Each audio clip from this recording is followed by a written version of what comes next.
Assalamualaikum warahmatullahi wabarakatuh. Hai adik-adik semua, gimana kabarnya hari ini? Semoga sehat selalu ya dan terus semangat untuk belajar.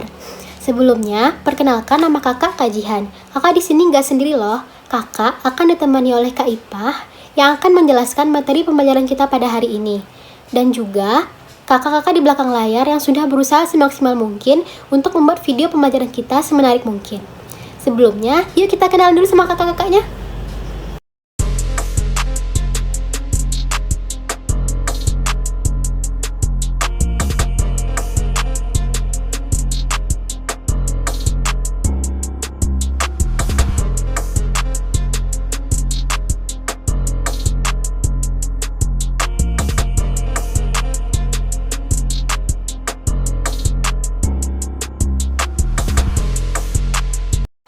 Nah, udah pada kenal kan sama kakak-kakaknya? Di sini kami akan berusaha semaksimal mungkin agar pembelajaran hari ini menyenangkan bagi adik-adik semua. Pada kesempatan kali ini, kita akan belajar tentang nilai-nilai juang dalam proses perumusan Pancasila. Di mana terdapat 3 buah submateri yang akan dibahas. Di mana yang pertama, nilai-nilai juang dalam perumusan Pancasila. Yang kedua, nilai kebersamaan dalam proses perumusan dasar negara. Dan yang terakhir yaitu yang ketiga, meneladani nilai-nilai juang para pendiri negara dalam kehidupan sehari-hari. Nah, untuk materi yang pertama akan dijelaskan oleh Kak Ipah. Yuk kita simak sama-sama penjelasan dari Kak Ipah. Hai adik-adik, udah siap belajar belum? Nah, mungkin tadi udah dikenalin ya sama Kak Jihan. Nama kakak adalah Kak Ipah. Di sini Kak Ipah akan membahas 2 materi, yaitu yang pertama adalah materi tentang nilai-nilai juang dalam proses perumusan Pancasila, dan yang kedua adalah nilai-nilai tentang kebersamaan dalam proses perumusan dasar negara. Oke, kita masuk ke materi pertama adalah nilai-nilai juang dalam proses perumusan Pancasila. Sebelumnya, adik-adik tahu nggak apa itu nilai juang? Nah, nilai juang adalah sesuatu yang berharga untuk mendapatkan dan merebut suatu impian atau yang kita cita-citakan. Yang mana kita tahu bahwa cita-cita dari Indonesia adalah cita-cita untuk merdeka. Nah, kita lanjut kepada materi yang kedua, yaitu proses perumusan Pancasila sebagai dasar negara. Yang sangat berpengaruh dalam proses perumusan Pancasila adalah sidang pertama BPUPKI atau Badan Penyelidik Usaha-Usaha Persiapan Kemerdekaan Indonesia. Sidang pertama ini dilaksanakan pada tanggal 29 Mei sampai 1 Juni 1945. Sidang ini dilakukan memang bertujuan untuk membicarakan mengenai perumusan dasar negara Indonesia. Dari rentang dari tanggal 29 Mei sampai 1 Juni tersebut, terdapat 3 orang tokoh yang menyampaikan pendapatnya tentang dasar negara. Tokoh yang pertama yang menyampaikan rumusan dasar negara pada tanggal 29 Mei 1945 adalah Muhammad Yamin.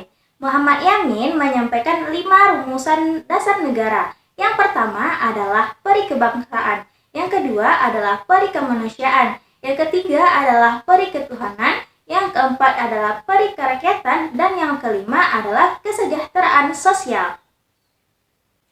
Keesokan harinya, pada tanggal 30 Mei 1945, Mr. Supomo juga mengemukakan 5 rumusan dasar negara. Yang pertama adalah persatuan, yang kedua adalah kekeluargaan, yang ketiga adalah keseimbangan lahir dan batin, yang keempat adalah musyawarah, dan yang kelima adalah keadilan rakyat. Dan pada hari terakhir sidang BPUPKI yang pertama, yaitu tanggal 1 Juni 1945, Ir Soekarno juga menyampaikan 5 rumusan dasar negara. Yang pertama adalah kebangsaan Indonesia, yang kedua adalah internasionalisme atau peri kemanusiaan, yang ketiga adalah mufakat atau demokrasi, yang keempat adalah kesejahteraan sosial, dan yang kelima adalah ketuhanan yang berkebudayaan.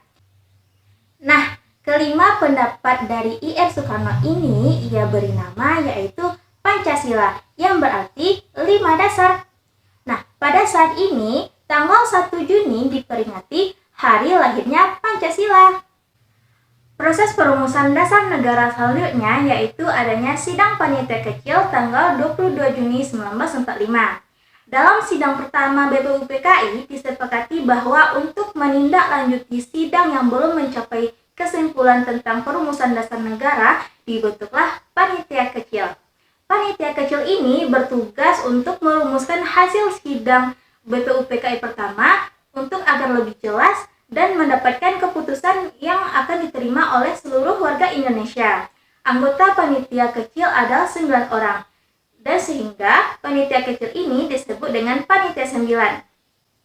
Kesembilan anggota panitia 9 yaitu yang pertama adalah Insinyur Soekarno, yang kedua adalah Muhammad Hatta, yang ketiga adalah A.A. Maramis, yang keempat adalah Abi Kusno Cokro Suyoso, yang kelima adalah Abdul Kahar Muzakir, yang keenam adalah Haji Agus Salim, yang ketujuh adalah Kiai Haji Wahid Hashim, yang kedelapan adalah Ahmad Subarjo, dan yang kesembilan adalah Muhammad Yamin. Sidang panitia 9 ini dilaksanakan tanggal 22 Juni 1945 di Gedung Jawa Hokakai, Jakarta. Hasil dari sidang panitia 9 yaitu terbentuknya sebuah naskah Piagam Jakarta.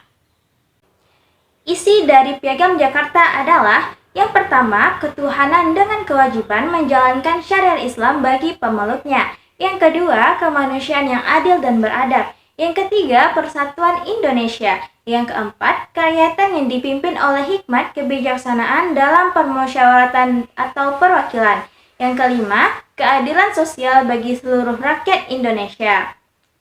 Namun, terdapat perubahan yang dilakukan dengan menghapus bagian kalimat dengan kewajiban menjalankan syariat Islam bagi pemeluknya. Penghapusan kalimat tersebut yang terdapat pada poin pertama pada Piagam Jakarta dilakukan dengan alasan adanya keberatan dari berbagai pemeluk agama lain selain agama Islam, serta demi menjaga persatuan dan kesatuan yang dimiliki bangsa Indonesia yang majemuk.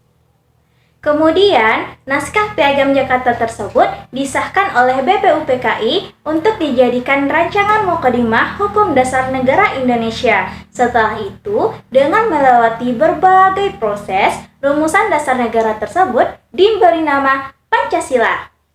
Sehingga, Pancasila tersebut menjadi dasar negara Indonesia. Bunyi dari Pancasila ini adalah yang pertama, ketuhanan yang Maha Esa, yang kedua, kemanusiaan yang adil dan beradab, yang ketiga, persatuan Indonesia, yang keempat, kerakyatan yang dipimpin oleh hikmat kebijaksanaan dalam permusyawaratan perwakilan, dan yang kelima, keadilan sosial bagi seluruh rakyat Indonesia. Nah adik-adik, itulah proses perumusan dasar negara Indonesia. Sangat seru bukan? Baiklah, kita lanjut kepada materi berikutnya. Materi selanjutnya yaitu tentang nilai kebersamaan dalam proses perumusan dasar negara.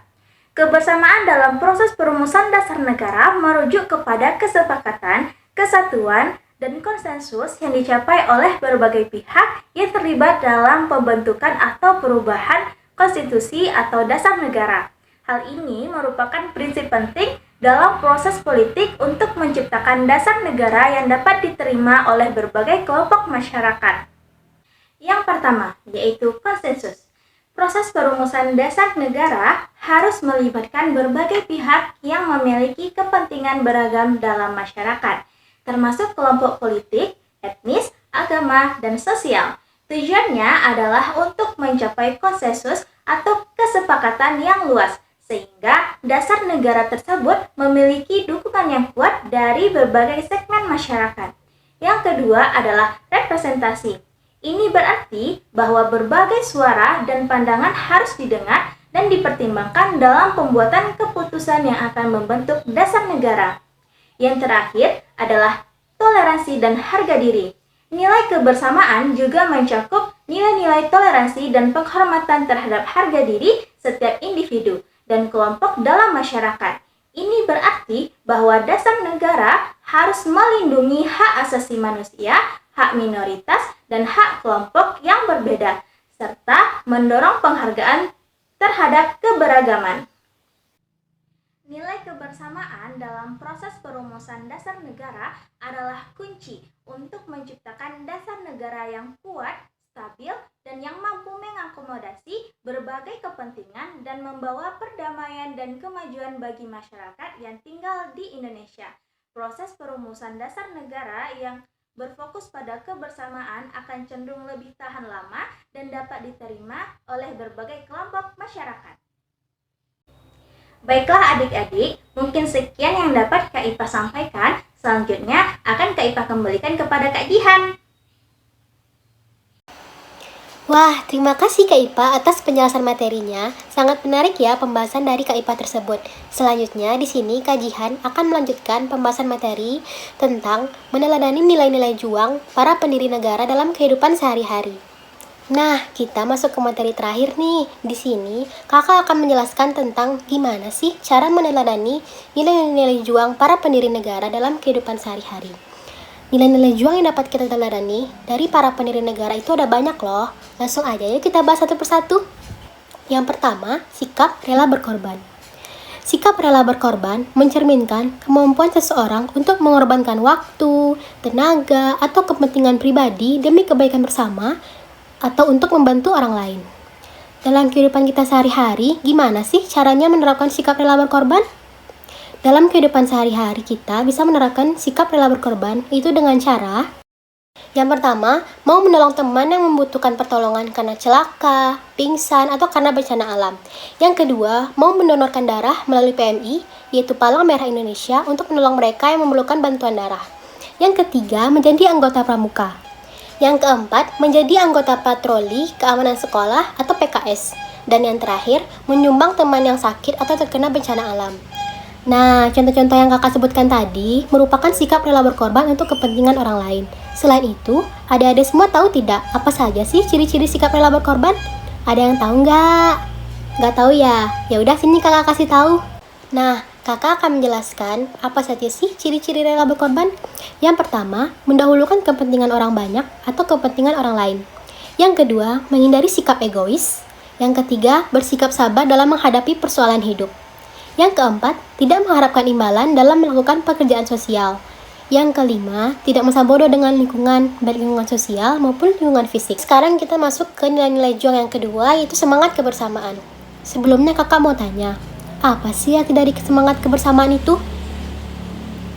Nah, seperti yang kita ketahui, manusia adalah makhluk sosial. Ia tidak dapat hidup sendiri. Dalam memenuhi kebutuhan hidupnya, manusia memerlukan bantuan dari orang lain. Coba adik-adik perhatikan, dalam kehidupan sehari-hari, apakah ada manusia yang bisa memenuhi kebutuhan hidupnya sendiri tanpa bantuan orang lain? Tentu saja tidak, bukan? Lalu, apa sih hubungannya dengan nilai juang semangat kebersamaan? Karena manusia merupakan makhluk sosial yang membutuhkan bantuan orang lain, maka kita harus mau membangun semangat kebersamaan. Memangnya apa sih arti dari semangat kebersamaan? Semangat kebersamaan adalah cara hidup bersama yang dilandasi oleh sikap saling menghormati, saling menolong, saling berbagi antara manusia satu dengan manusia yang lain. Nah, pada kesempatan kali ini, kakak mau memberikan sebuah contoh mengenai semangat kebersamaan. Nah, kakak akan menjelaskan contohnya, yaitu Pak Aji bekerja sama dengan Pak Indra. Pak Aji sebagai penulis buku, sedangkan Pak Indra sebagai penerbit buku. Pak Aji menulis buku untuk diterbitkan oleh Pak Indra. Mereka bekerja sama. Jika ada buku-buku yang harus diperbaiki, Pak Aji memperbaikinya dengan sungguh-sungguh. Pak Indra juga sangat mengerti dengan jerih payah dan pengorbanan Pak Aji. Pak Aji mendapatkan royalti pembayaran hasil penjualan 10% bruto. Suatu hari, buku Pak Aji dibeli oleh proyek negara sehingga penerbit mendapat keuntungan sebesar 500 juta rupiah. Dari keuntungan itu, Pak Aji mendapat bagian sebesar 50 juta rupiah. Nah, dari kedua contoh kasus di atas, tergambar semangat kebersamaan. Mereka menjalin kerjasama yang saling menguntungkan atau simbiosis mutualisme. Sebagai seorang siswa, adik-adik pun harus memiliki semangat kebersamaan, sebab semangat ini sangat menguntungkan bagi kehidupan kita semua. Coba bayangkan dengan seksama, jika di dalam kelas kalian, setiap siswa saling menghormati, saling membantu, saling berbagi, tidak ada yang culas, tidak ada yang merugikan orang lain. Tentu, suasananya akan indah dan nyaman, bukan? Kita akan merasa senang berada dalam kelas yang demikian. Loh kak, semangat kebersamaan di lingkungan pelajar itu memangnya apa saja sih? Nah, semangat kebersamaan di lingkungan pelajar antara lain dapat diwujudkan dalam bentuk yang pertama, saling mendoakan dan menengok teman jika sakit. Yang kedua, saling menolong teman yang kurang mampu. Yang ketiga, jika punya makanan, saling berbagi dengan teman. Yang keempat, saling menjaga nama baik dan kehormatan teman. Dan yang terakhir, yang kelima, hidup rukun dan tidak suka bertengkar. Kita masuk kepada nilai juang yang ketiga, yaitu bersikap ikhlas. Menurut Kamus Umum Bahasa Indonesia, karangan Purwadarminta, kata ikhlas mengandung arti tulus hati atau dengan hati yang bersih. Sementara ada juga pendapat lain yang menyatakan bahwa ikhlas berarti rela hati dalam menerima, melakukan, dan meninggalkan sesuatu. Dari kedua pengertian tersebut, dapatlah ditarik beberapa pengertian mengenai konsep keikhlasan ini, yaitu yang pertama, ikhlas berarti tidak mengharapkan imbalan dari makhluk atau sesama manusia. Yang kedua, ikhlas berarti adanya kebersihan hati, terbebas dari motif-motif buruk. Dan yang terakhir, yang ketiga, ikhlas berarti melakukan, menerima, atau meninggalkan sesuatu dengan senang hati atau gembira. Sampai di sini, adik-adik semua paham kan apa makna dari bersikap ikhlas? Setelah memahami makna dari kata ikhlas, sekarang kita bahas apa saja sih manfaat dari sikap ikhlas itu sendiri? Yang A, meringankan beban pekerjaan. Pekerjaan yang dilakukan dengan ikhlas akan terasa ringan. Sebaliknya, jika dilakukan dengan hati yang tidak tulus, akan terasa berat dan menindih pundak kita. Melakukan pekerjaan yang kecil dan ringan sekalipun, jika dilakukan dengan hati yang ikhlas, maka akan terasa ringan dan nikmat. Nah, oleh sebab itu, jika kita melakukan sesuatu, lakukanlah dengan ikhlas, jangan melakukan suatu pekerjaan dengan hati yang tidak ikhlas. Selanjutnya, yang B, meningkatkan kualitas pekerjaan.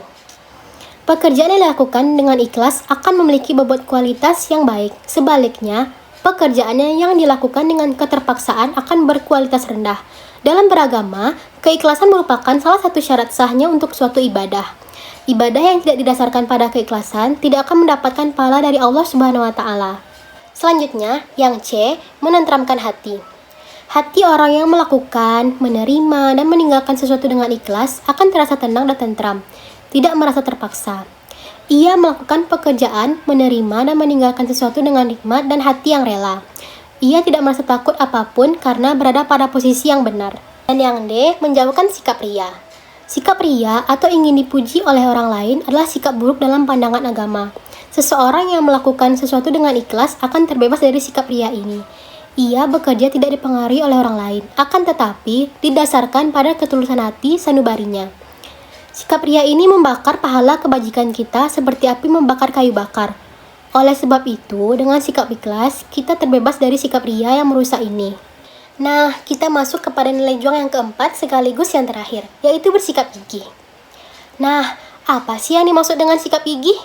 Gigih artinya teguh pendirian dan pikiran akan sesuatu hal atau peristiwa. Orang dengan sikap gigih biasanya memiliki ciri-ciri tersendiri, yaitu sebagai berikut. Yang pertama, suka bekerja keras. Bekerja keras merupakan salah satu ciri orang gigih. Mustahil seseorang dikatakan gigih apabila ia tidak mau bekerja keras. Orang-orang gigih selalu berusaha seoptimal mungkin dalam mengejar cita-citanya. Ciri-ciri yang kedua yaitu bersabar. Kegigihan seseorang biasanya ditentukan oleh tingkat kesabarannya. Semakin ia sabar, semakin gigih dalam mencapai cita-citanya. Kesabaran merupakan ruh kegigihan. Tidak akan bisa gigih seseorang yang tidak memiliki kesabaran. Ciri-ciri yang ketiga yaitu pantang menyerah. Bisakah orang yang mudah menyerah dikatakan sebagai orang yang gigih? Tentu saja tidak. Orang-orang gigih adalah mereka yang pantang menyerah dalam setiap langkah hidupnya. Sebelum apa yang dicita-citakannya tercapai, ia tidak pernah mau mengalah atau menyerah. Nah, ciri-ciri yang keempat yaitu teguh pendirian. Salah satu sikap orang gigih adalah teguh pendirian. Ia tidak mudah terombang-ambing oleh berbagai isu atau pengaruh yang datang dari luar dirinya. Orang gigih pada umumnya adalah mereka yang mampu mengatasi setiap ancaman, tantangan, hambatan, dan gangguan dengan baik. Ia tidak kalah dengan keadaan, tetapi mengalahkan keadaan. Ciri-ciri yang kelima yaitu percaya diri. Kegigihan merupakan perwujudan dari sikap percaya diri. Orang yang minder atau yang tidak percaya diri tidak akan bersikap gigih dalam mengejar cita-citanya. Ia akan mudah kalah dengan keadaan. Sebaliknya, mereka yang percaya dirilah yang memiliki sikap gigih. Oleh sebab itu, agar kita bisa bersikap gigih, kita harus memiliki sikap percaya diri. Baiklah adik-adik, kita sudah selesai membahas semua materi mengenai nilai-nilai juang dalam proses perumusan Pancasila. Kami harap adik-adik semua paham dengan materi yang telah kakak-kakak dari kelompok 6 sampaikan. Sampai jumpa di video selanjutnya.